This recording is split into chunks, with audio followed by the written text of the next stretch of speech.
I made a video recently discussing the Z2 Extreme and how I thought it performed and where it really shines and where we really would like some more out of it.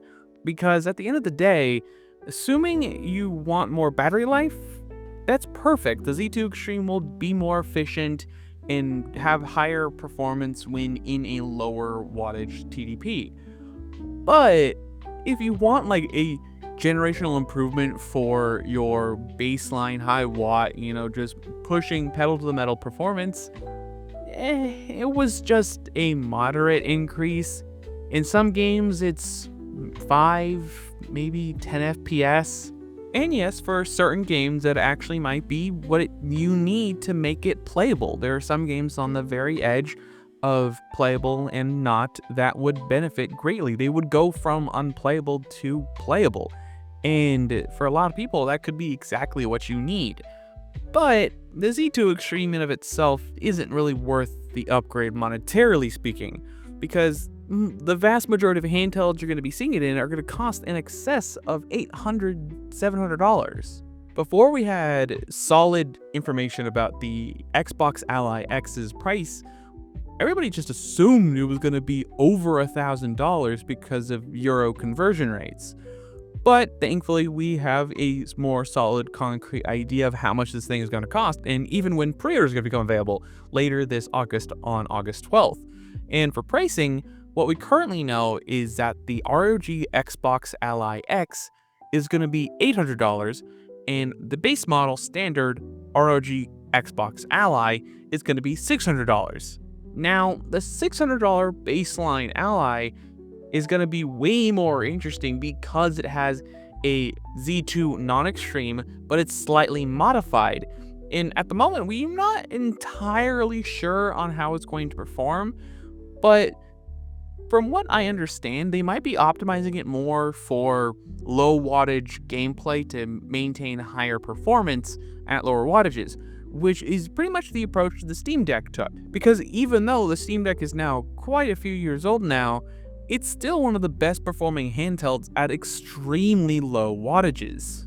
And the way we've seen it described, and even AMD themselves have talked about it, is like this is the next generation processor you would see from a Steam Deck 2. It is the natural evolution of the Rembrandt, some artist's name sounding thing for the APU found on the Steam Deck.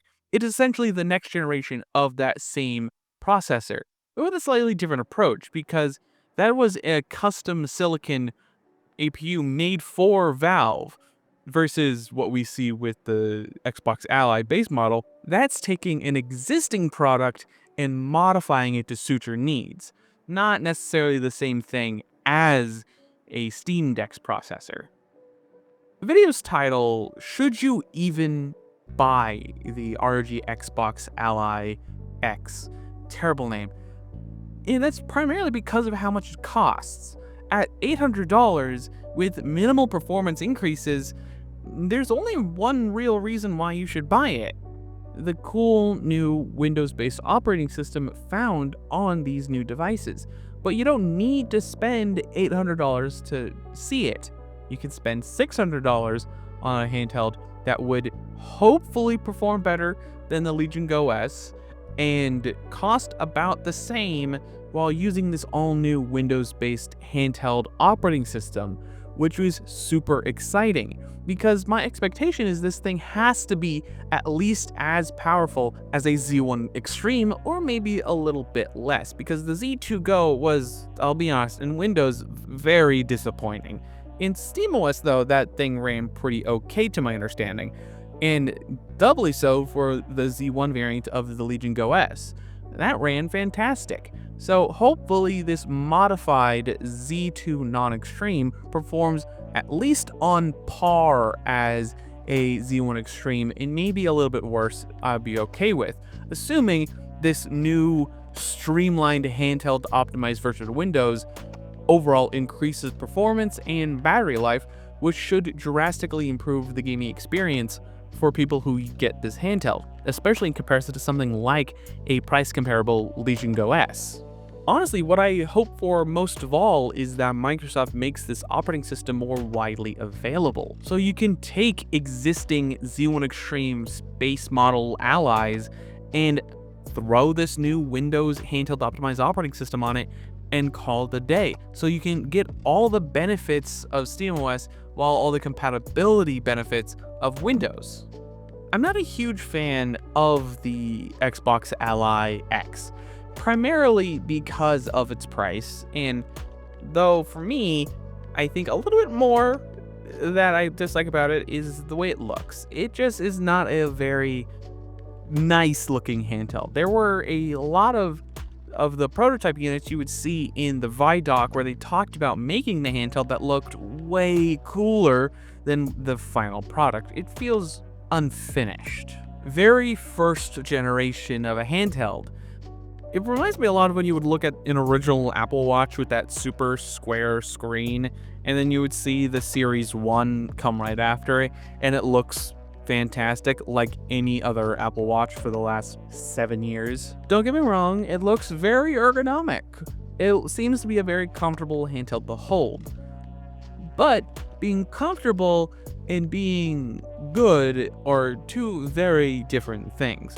I've always been a person who likes form over function, which is horrible. I love the way the Switch 2 looks, and I admit it is not very comfortable, and it is, in fact, ergonomically an absolute nightmare, but it is very pretty. It reminds me a lot of the PlayStation Portal. That handheld is exceedingly ugly, especially because it just has what amounts to a DualSense cut in half with a giant screen plopped in the middle. This is a little bit more sort of modeled together, a lot less of you cut an Xbox controller in half and through a screen in the middle of it, but it just kind of feel like one of those 1X player handheld consoles where you just attach controllers to a tablet.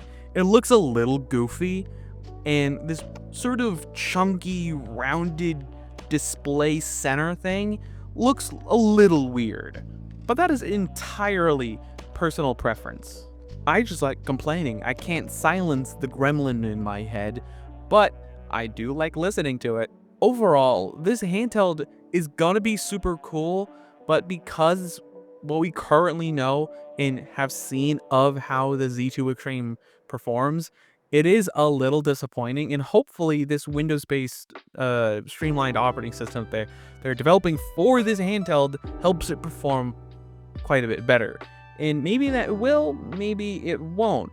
I'm more excited to see the Asus ROG Xbox Ally Non-X. I don't know if you heard, but it is the everything app.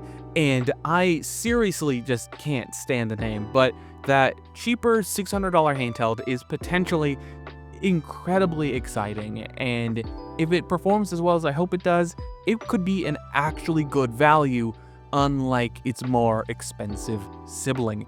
Other than that, I would love to hear what you guys think about this down below. Don't forget to leave a like, comment, and subscribe. All the other social media coverage down below. And last but not least, have a wonderful day.